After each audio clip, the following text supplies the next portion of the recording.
Come gather round the campfire and hear our ghostly tales of chilling terrors, darkest woes, and anything that goes bump in the night. So cuddle up with your best friend or dare it alone. The darkness is closing in and spirits are calling your name. This is Fireside Phantoms.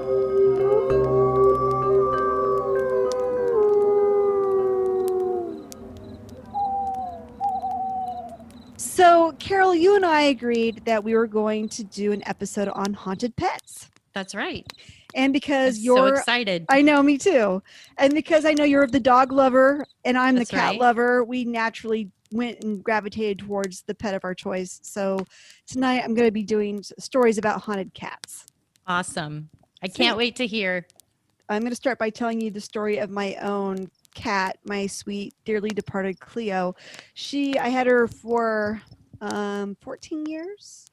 But I got her when she was about 4 years old. She was a black cat, and I'm going to encourage everybody who wants to adopt a cat to adopt a black cat, because black cats do not normally get adopted because of superstition and all that ridiculousness. Oh, I didn't know that. Yeah, they tend to have the hardest time getting families because people think black cats are bad luck. So I just want to put out there a big shout out to all the black cats that are listening. You should have a family, and people should really go out and try to adopt black cats and not believe in the superstition. And in fact, some black cats in some countries are considered to be good luck. So there you go. On Halloween night, though, definitely keep your black cats inside because people tend to pick on them on Halloween night, and Friday the 13th. So those are the 2 days. The only thing you have to do special for a black cat is just keep them inside on those 2 days. I'm going to start with telling you a couple of stories about Cleo in particular, because there were a couple of times I'm pretty sure she protected me from something I could not see. Gosh, I can't remember. It was years and years ago. I was living on the west side of town, and one night I was watching TV, and I had my computer on my lap, and Cleo was sitting next to me. It was late at night. It was dark out. I think it was like 10 o'clock, and I hear this knock on my door, my front door, and it's slow and it's deliberate. And I don't know if you can hear this, but it sounded like this. Just slow, creepy, deliberate knocking. I would not answer. So I was going to ignore it, but Cleo immediately jumps off the couch and goes over to the front door, and I'm like, oh fuck. Okay, she's acknowledging. I was going to pretend like I didn't hear it, and she's acknowledging it now. I have to, or she's going to wonder what's up. So I get up and I put my computer down and I go over to the front door and I open the front door, and there's nobody there. And I'm looking to the left and I'm looking to the right, and there's no one fucking there. And it's not enough time has passed for them to have taken off and I wouldn't be able to see them. There's just nobody there. Oh my and God. Cleo immediately starts to hiss and growl. No. And I'm just like, what? Yeah, she's hissing Scary. and she's growling. I'm pretty sure she can smell something, but I don't know. She's just very like something's fucked up here. And was her hair like all cockled up like I don't remember get? her. I don't remember her being puffy, but she just was like, something here is really fucked up.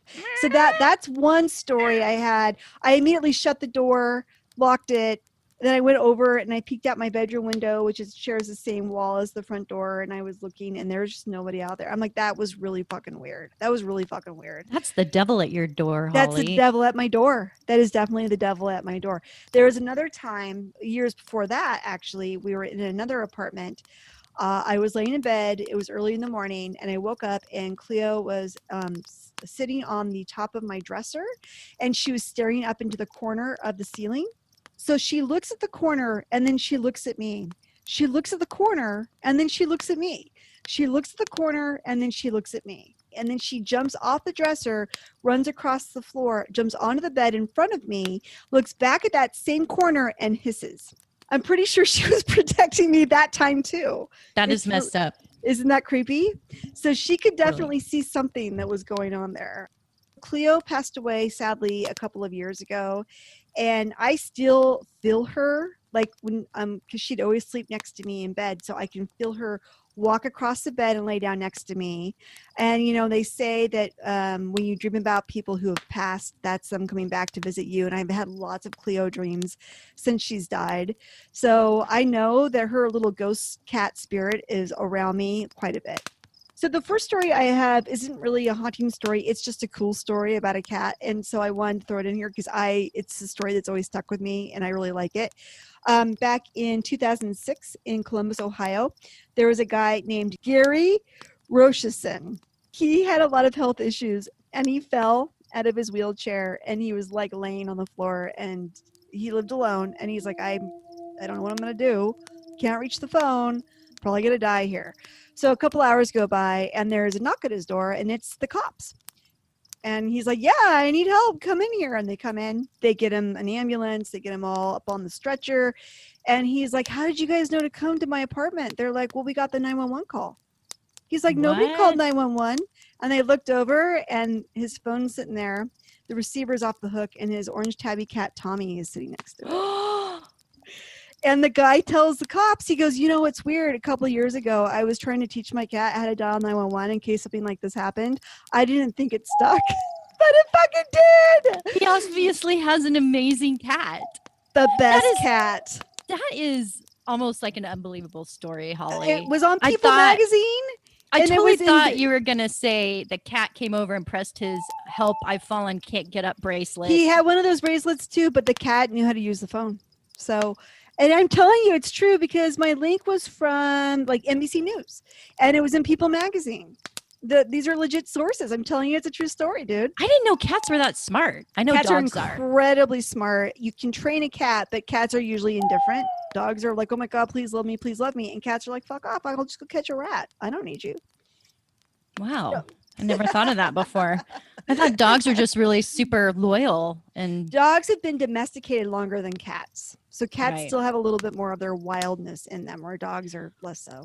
Well, I know Egyptians used to worship cats. Yes, and that's part of my story too. Oh, that's right. Oscar the cat. Oscar is a cat, and I think you've heard of this cat before, Carol. I know he's a grouch. Yeah, he is a grouch. But he also lives at the Steerhouse Nursing Home in Providence, Rhode Island. And it's a home for people suffering from extreme and advanced dementia. Most of the people that go there are not going to be checking out alive. They have a lot of animals, I guess, at this nursing home for people to feel better. So Oscar lives there, and the staff noticed that he would really not connect to people. He just kind of walk around and check things out. But then if someone was about to die, Oscar would jump up on their bed, stretch out next to them, and wait. Yeah, he would wait, and then those people would die. So this cat is like a Grim Reaper, is what you're saying.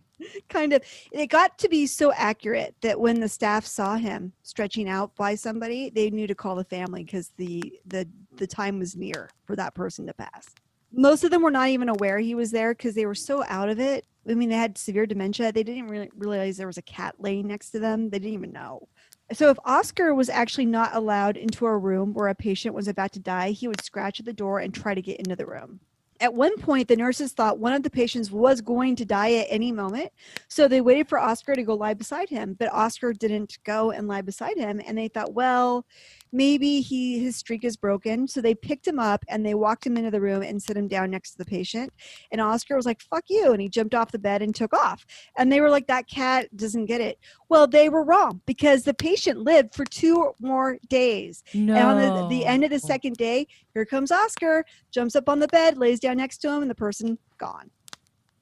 That cat is amazing. Cat's amazing. Oprah should have the cat on her show. We should have the cat on our show. We should interview the cat and find out how it knows how to do this. We should. Do you know how to speak cat? Yes, I do. Okay, that's good. Cats, you just have to look them deep in the eye and then you'll find out everything about their souls. There are psychics who can communicate with pets, by the way.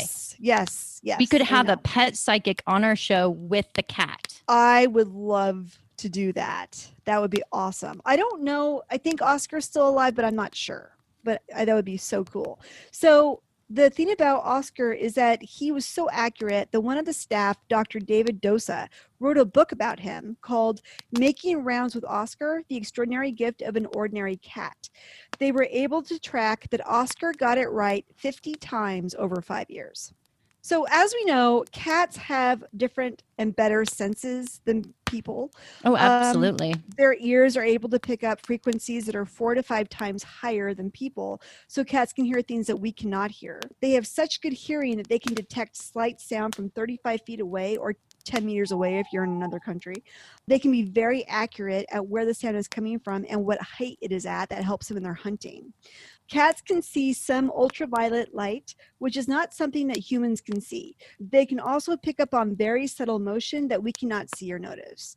Cats also have a sense of smell that is 14 times better than humans, as cats have 200 million odor sensors in their noses and people only have 5 million. So they can smell, hear, and see things that we cannot. So perhaps Oscar was seeing or hearing or smelling something that we people cannot pick up with our senses, and that's what allowed him to know when people were going to die.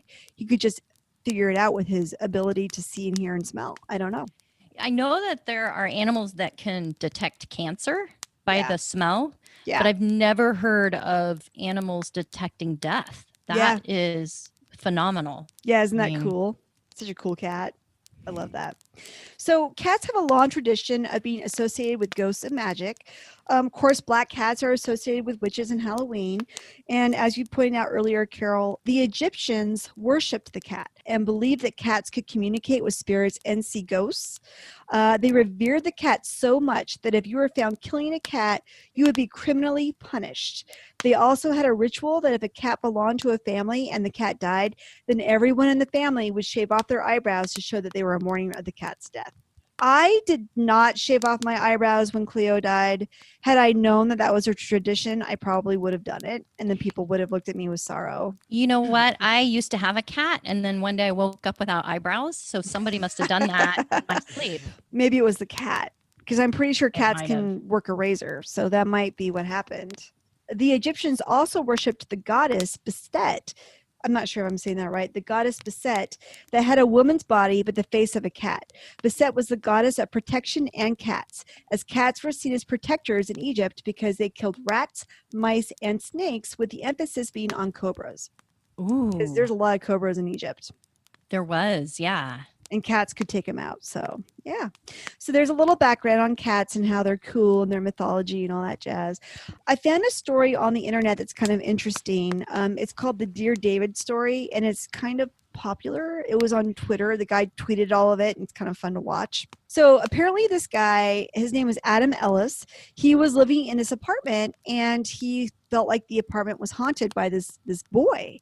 Every night he'd go to sleep, and there would be a chair next to his bed, and he would dream that there was this boy sitting in the chair watching him sleep. And that continued night after night until one night the boy got up from the chair and started coming towards him, and Adam woke up screaming. He was all freaked out. So the next night Yikes. he had a dream about a woman, and the woman came to him and she said, "The boy watching you in the chair, his name is Dear David, and if you want to talk to him, he comes to you every night at midnight. You can ask him 2 questions, but you have to start the question with the term Dear David, and he will answer your questions for you." So Adam was like, "Okay, I'll try that." So of course he goes to sleep, and David's in the chair, and he says, "Dear David, how did you die?" David said he had an accident in a store. And then Adam said, "Dear David, what happened?" And David replied that a shelf fell onto his head. Bad way to die. I know, right? So, of course, Adam went looking for any information on the boy named David dying in this manner, but he found nothing. A few weeks later, the apartment above his became available, so he decided to move. Once he did not have any more dreams of David, and he figured that David did not follow him to the new apartment and didn't know where Adam had actually gone to. But then Adam's cats started acting very weird.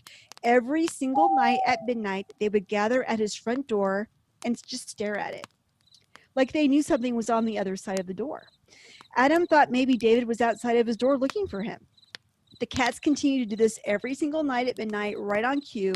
Adam then looked out of his peephole and saw something move on the other side of the door. He even took photos in which it looked like there was something blurry on the stairs. As the weeks went on, his cats started to gather at the door at 10 o'clock instead of midnight, and they cried and cried for about 15 minutes, and then they wandered away. Eventually, Adam had to leave town, so he set up a camera to watch his cats. He tweeted the video of his apartment. He had the camera set up, and it was kind of pointed at his rocking chair, and there was a bookshelf, and then above the bookshelf was a tortoise shell he had hanging on the wall.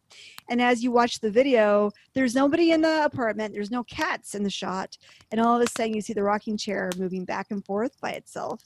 Yeah. And then after a little bit later, you see the tortoise shell fall off the wall. Oh. But yeah, the cats are not in the shop, but the cats could tell that there was something outside of his door. So It's he total thinks, proof. yeah, he thinks David has found its way into the apartment. I think that's a really fun story. That's I don't know if a it's really true, fun but story. yeah, it's really cool. So there's another story on Castor.com of a woman. She also lived in an apartment with her three-legged cat, Gracie. One day, the cat just started hissing out of nowhere at the kitchen, which was dark and empty. The cat got so upset that it puffed itself up and started yowling. It puffed itself up? Yeah, so the cat started, when cats get angry, Yeah. they arch their back and they puff themselves up to make them look bigger. Yeah. So the cat puffed itself up and started yowling at the kitchen. The woman even walked into the kitchen and she turned the lights on, but there was nothing there. She felt that Gracie was definitely looking at something. So eventually it became clear that she had a ghost in her apartment that she named Peter, as she would see Peter move drinking glasses around. And she also saw Peter knock some glasses onto the floor where they would shatter. Gracie eventually got used to having Peter around, as the woman would see Gracie sitting in the kitchen watching and quote unquote chatting with someone. Finally, cats themselves can be ghosts, of course. At the Crescent Hotel and Spa in the Ozark Mountains in Eureka Springs, Arkansas, there is a ghost cat named Morris. The hotel, which opened in 1886, is considered to be one of the most haunted hotels in America. And from 1973 to 1994, the general manager of the hotel was an orange tabby cat named Morris. He was named after the famed Nine Lives spokes cat, Morris. So Morris had his own little door and his own little cat flat at the hotel. He was so beloved by hotel guests and staff that when he did pass away, they held a wake for him, and they had a portrait painted of him that still hangs in the hotel's lobby to this day. Aww. It also has a little memorial plaque with a poem about him. He's actually buried on the hotel grounds. Morris has managed to haunt the Crescent Hotel in the following ways. One woman was visiting the Crescent Hotel when Morris jumped up on her lap. She petted him for a few minutes, then he jumped down and hid under the couch. She then got up and saw the obituary sign about Morris passing and realized she had just petted his ghost.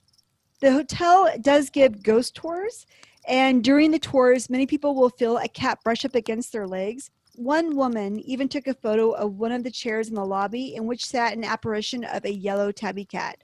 The photo was clear, but you could see through the cat to the chair behind him. So they got a picture of Morris's apparition on film. So my last cat story takes place in Fairport Harbor Lighthouse in Fairport Harbor, Ohio, that sits on Lake Erie. Many people thought they saw a ghost of a cat jumping onto beds or running across the kitchen floor at the lighthouse.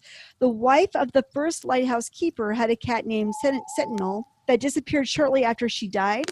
No one ever knew what happened to it. Then in 2001, some workers found the cat's remains in a crawl space.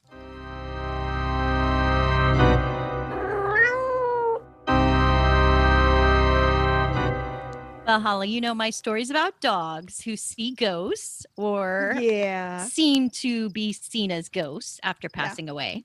Yeah. It can be, I think it's really comforting to know our furry friends are able to live on in the great beyond. I used to get really upset when I would think that my dog, would just not have a life after it passed, I know. I can't. I will never allow myself to think that because I will see my pets again. Well, I came across a story of a woman who actually had an experience. It was a near-death experience, and she had a dog named Maggie who had died just a month earlier. Mm-hmm. And her name was Jan Price. And when she suffered a heart attack, she found herself in the presence of her doggie, Maggie, who had passed. And she said her dog could speak to her telepathically. Oh, cool. And she said also her dog looked a lot more youthful and more energized. And the dog apparently communicated that it was going to be too much for her husband to lose them both at once, and he wouldn't be able to handle it. So Jan said she told her dog that she needed to go back to Earth. Apparently, Maggie the dog told her that when her time was up again, they would be together in heaven exploring wonderful things. See, Holly? Oh, All I dogs go love to heaven. that. I don't know about cats, though. But many people also think dogs can see or sense when ghosts or negative energy is present. Mm. I have two pups, as you know, Snickers and Chloe. Yeah, they're so cute. Snickers is a little pom mix, and Chloe is a Shih Tzu. Oftentimes, they will just freak me out by staring intently at a certain place and then just bark randomly for no apparent reason. But a few months back, something bizarre started happening with our Shih Tzu, Chloe. So what she would do is she would sit as close as she could to an outside door that we would use to take our dogs out for a walk. Mm. And this was something that we would do every day. But a few months back, she just started to refuse to come up the stairs and acted like she was terrified. But the other dog had no issues and would just run up the stairs from the outside door when we would return from the walk. And this behavior went on for several days, and it really freaked us out because we had to physically carry her up the stairs, as she would not come even if we tried to bribe her with a treat or call her by name. And we have other stairs in the home, and she had no issues with any of those stairs, which are actually steeper and involve climbing more steps. But once we had carried her into the main part of the home, she acted just fine. We definitely wondered what she was so scared about, and of course my mind went straight to ghosts or sensing doom like an earthquake. Finally, she just one day decided it was okay to go up the stairs again and hasn't repeated the behavior since. But Chloe's a very strange dog, so when we take her outside, sometimes she eats the tops of dandelions, and she will literally bark at neighbors' statues in the yard. Oh, cute. So- She's a really cute dog. She's an odd one. Yeah. And I've always had lots of pets growing up, several cats, dogs. I even had a rabbit at one time. But my favorite dog was Snoopy. He was a blonde Cocker Spaniel Golden Retriever mix, and he loved playing ball and would retrieve the ball every time we threw it, catching it in midair gracefully and running it back to us to throw the tennis ball again. And this dog could play like this for hours and hours on end. When Snoopy passed away, I was in my first year of college. Oh, Snoopy. When I came back home for a visit, it was several months later, so I hadn't had a chance to say a proper goodbye. I noticed some odd things when I returned home. I kept finding tennis balls everywhere in the yard and the house. Now, at any given time, there was always about 3 or 4 tennis balls around when Snoopy was alive. But my parents said that they had rounded up all the balls and thrown them out. I kid you not, Holly, there was at least 15 balls I found during my visit. Wow, that's a lot. Wow. Mhm. They just kept appearing. Wow. But the weirdest thing was one night, our family was sitting down to dinner where we decided to eat outside on our deck. Out of nowhere, I see in my peripheral vision a green tennis ball come rolling towards me and coming to a stop against my shoe. Oh. I think Snoopy was sending me a message to throw the ball for him one last time. Yeah. Oh, that's so sweet. I love that Yeah. story. And this is Oh where my everybody's gosh. crying. Yeah, I'm crying. That was beautiful. I love that. I love it when pets reach out to you like that because they're such a saving grace for so much balance of our shit in our world, you know? Yeah. They're so unconditional and lovely. Josh, you have 2 dogs too. I do. They are our everything. Yeah. We love them so much. Yeah, they really are great. Well, I came across one of the oldest known ghost stories told in America, taking place back in the early 1700s in the town of Port Tobacco, Maryland. And the story is about a dog and his master, Charles Howard Sims. Sims was a local man who was attacked after drinking and bragging in a tavern about a large amount of gold he owned. On their way home, robbers who overheard the conversation followed him and attacked Charles while the dog faithfully tried to protect his owner. But in the end, they both ended up being killed, and the robbers decided to bury the gold by a holly tree nearby Yay! Yay, holly trees. and return for it later once the news died down of the man's unfortunate accident. Mm. Now, when the robbers came back to the site to retrieve the gold, there was a blue tick hound who attacked them and ran them off. And people today in the town say they always see the ghost of that dog protecting the area, howling and watching over his master's gold every year on February the 8th, which was the anniversary of the attack. The town even has a bar that adopted its name, the Blue Dog from the ghost story. Oh, that's very cool. Wow. To even have a bar named after him, it's a pretty significant ghost. Yeah, That's a it's great pretty story. famous. Yeah. Now that's awesome. the next few stories are taken from Reddit, and they're pretty Okay. creepy. Okay. This one was posted by the name of Old Rocking Chair, Ah, and it's I in like their that. words. Sweet. We have a dog. I mentioned him in my other posts. We spoil him a lot too. He used to sleep outside, but after a few days of rainy nights in August, we allowed him to sleep inside. Additionally, he barks at practically everything that passes in front of our house at night. So to shut him up, we kept him inside. We used to also have a collar and a leash to keep him in place at night because he once knocked over a table and nibbled on my sister's phone when he wasn't tied down. But he didn't like being alone at night downstairs. He used to wake us up all with his whining. And we thought he just didn't like being tied down or he wanted to be with us upstairs. So finally, I relented and brought him upstairs to sleep. No collar, no leash. And guess what? It stopped the whining. But here's the thing. Quite literally, every night at 3 a.m. No. The Yes. witching hour. The witching hour. Our dog gets up and does an inspection of all the rooms, not before 3 a.m. and not after. Our bedroom doors are always open, so he has free access all around. And if he happens to be sleeping on someone's bed, he gets restless, waking up the person and wants to be let down. Due to a small accident when he was a puppy, our dog is afraid of jumping down from places. But at 3 a.m., like clockwork, he wakes up. And when we do let him down, he goes from room to room and then sleeps in the doorway of my parents' room. Oh, wow. How creepy is that? That is creepy. Very creepy. It's happened every night that we could observe him. We started bringing him upstairs early September. I don't know what happens in our house at 3 a.m., but several times when we do catch him in the act, he looks at the doorway of the room, whoever owns the room he happens to be in, and would wonder what the hell he's doing, and then stares at the person looking at him, and then back at the doorway again. Now, the next story by Reddit user City for Ants said, I woke up at about 3:30 in the morning to a small bark. And dog doesn't come when I call her. I walk out to see my cat and my dog sitting by the hall closet door, just staring at the doorknob. Nope. Moving Yep. right now. I'm moving right now. The dog is wagging its tail, just waiting for it to open, like there's someone waiting on the other side. Another creepy story who goes by Kupo Kupo said, my boyfriend and I swear our house is haunted, and if it isn't, then our dog is possessed. This has happened a few times, but I remember one very clearly because it was far worse than the others. She has a habit of waking up in the middle of the night and growling at our doorway. I usually shrug it off as she growls at the slightest creak in the wood, but this night she woke up at 3:33 a.m. on the dot, growled loud enough that she started drooling and snarling, and she was up on all fours with her head lowered, looking at the doorway. I nudged her and told her to knock it off, but she persisted.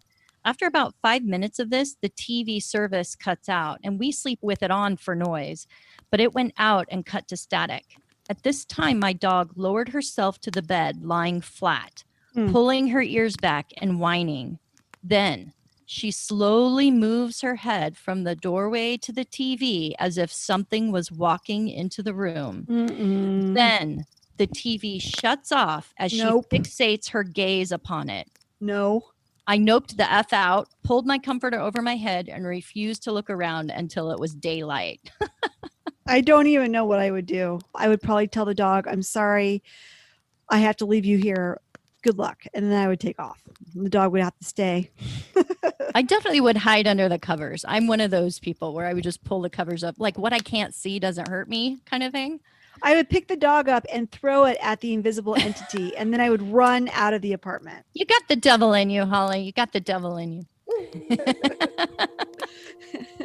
No, I know. You love my dogs. You think I they're so love your dogs. Your dogs are so cute. Chloe is like a blonde Shih Tzu, and Snickers looks like a miniature Lassie dog. So That's cute. right. We think she's like a little palm border collie kind Yeah, of mix. very cute. So cute. The story you will love, Holly, because it takes place on Halloween night. Yay! At In 3 a a.m. no, in a suburb neighborhood of Nashville, Tennessee. Mhm. And this tale first appeared in the book Ghost Dogs of the South by Randy Russell and Janet Barnett. Mm. They relay a ghostly tale that has been passed down of a boxer dog named Preston, who was said to have loved kids and especially accompanying the trick-or-treaters on Halloween as they went around getting their candy. Now, about 50 years ago, one little boy stopped to pick up some candy that fell out of his bag onto the road. The boy's older sister saw that a car was fast approaching and quickly went to pull him out of the way. However, Preston the boxer was faster and he knocked the boy away from the car, but was seen getting hit instead. Oh. And because it was such a close call, everyone was checking on the boy first and then the girl to make sure there weren't any injuries. When they went to check on Preston, the dog's body seen lying in the road had vanished. Oh wow. Until, that is, when every year on Halloween, the neighborhood trick-or-treaters report feeling the friendly ghost of Preston. Oh. It is said the dog nudges all the trick-or-treaters back on the sidewalk if any of the children get too close to the road, and is also sometimes seen trotting up and down the streets and sidewalks until the evening's festivities have ended and all the children are safe back home. Wow. These are endearing stories, aren't they? Yeah, they really are. I want a ghost dog. That'd be cool. Keep me Dogs are so safe. special. They do have extra sensory perceptions like Yeah. we humans do not have or use. There's a great book called Dogs That Know When Their Owners Are Coming Home by Rupert Sheldrake, Oh, cool. who explains how dogs are pretty much psychic and empathetic to our feelings. There's also a theory that instead of seeing ghosts, they actually smell them before seeing them. So your Colonel ghost would be in trouble. And Yeah. that might be why the Bandage Man ghost always goes after all the dogs, because maybe they give away his cover. Yeah, probably. Well, I know my dogs somehow know or sense when I'm almost home. Sometimes I think it's pretty incredible because my husband will tell me they'll go and lay before the front door and then I'll show up a few minutes later. So he always knows right when I'm coming home. Yeah. But I also think they have incredible hearing like cats because Yeah. when my car, I use the key fob, I think they can distinguish my key fob locking it from other cars. Oh, wow. That is pretty good. Yeah. There are also theories from people that your dog can come back to you reincarnated. Yeah. Brent Atwater, who has written several books on the subject, has told of her dog who has come back to her 5 different times saying that he had the letter B in white fur marking on his back. The next dog she owned, and then the following other 3 dogs all had the exact same mark of the letter B on its back. Huh. So she knew the dog was reincarnated because, you know, that was super rare to see that marking. I mean, Interesting. have you ever seen a dog with the letter B on its rump? No, I haven't. Yeah, I have no. not. No, you haven't. No. I got to end this one with a crazy story called Sam's New Pet, which is based off another urban story that is often told around the campfire. Cool. Now, this pet story might also be a reincarnation. Basically, the story goes that Sam was staying with his grandparents while his parents went to Mexico on vacation without him. Isn't that nice? Yeah. Don't blame the parents. That's fine. Yeah. They wanted to bring him back a gift, but didn't really see anything except a sombrero hat, which was more money than they really wanted to spend. But after talking more about it, they went ahead and purchased it. And as they left the marketplace, they noticed that a little hairless small dog with short legs and a long tail was following them. And everywhere they went, this little dog followed them. The mother thought that was so adorable, and she thought the little dog was so cute. It was one of those Mexican hairless dogs, and she thought her son Sam would love him. The father thought it was someone's pet, so after asking a bunch of people if they knew the owners and nobody did, they decided to hide him in a box so they could drive across the border back home without getting caught. When they got home and showed Sam the dog, he said it was just so small. His father said it was a Mexican hairless, and they were small dogs, but asked him if he still liked him because he was so nice. Well, that night, they gave him some dog food, washed and combed its hair, and then the dog slept in the bed with Sam. But when Sam woke up the next morning, he told his mom he thought the dog had a cold. The animal's eyes were running, and there was white slob around his mouth. Later that morning, they took the dog to the vet, and the vet inquired where they got him. In Mexico, his mom said, "We think he's a Mexican hairless, but I was hoping you could confirm that for us." He replied that it definitely wasn't a hairless. As he looked closer, he exclaimed, "He's not even a dog. He's a giant sewer rat, and he has rabies." So that was just silliness, but it does make you think maybe your slobbery dog is actually a reincarnated rat or worse. And I'm one of those people who wouldn't be able to own a sloppy dog or any pet that drips mucus. I wonder if ghost dogs leave ghost ectoplasm, if they're like the big slobber dogs in life. Yeah. I would think so. I would think so. Yeah, because if you can feel a dog brush past you, why not slobber past you? I'm sure it happens. Yeah. Do you remember that giant dog Hagrid owned named Fang? No. I don't know any of your Harry Potter references.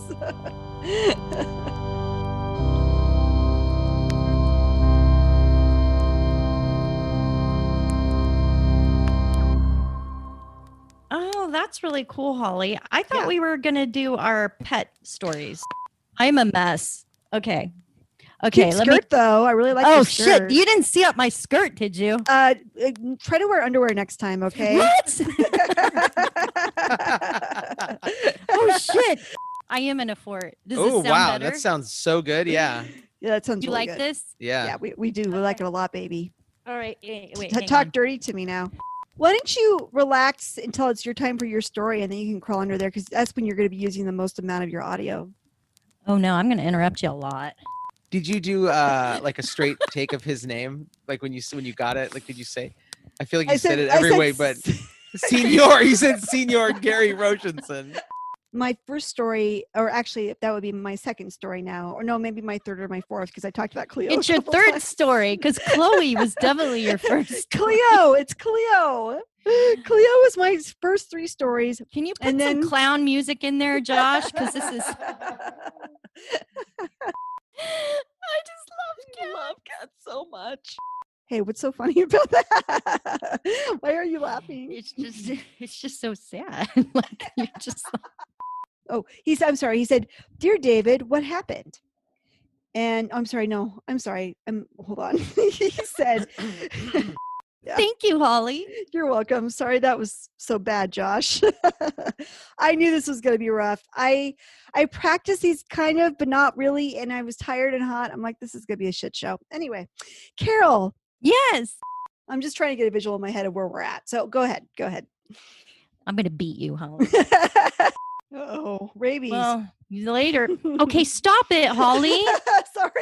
Sorry. No, cut that out, Josh. Holly, I know what you're thinking. What am I thinking? Cats rule, dogs drool. Yeah, that's true. As the flames die down, do remain undaunted. Though all hitchhikers are ghosts, and all dolls are definitely haunted.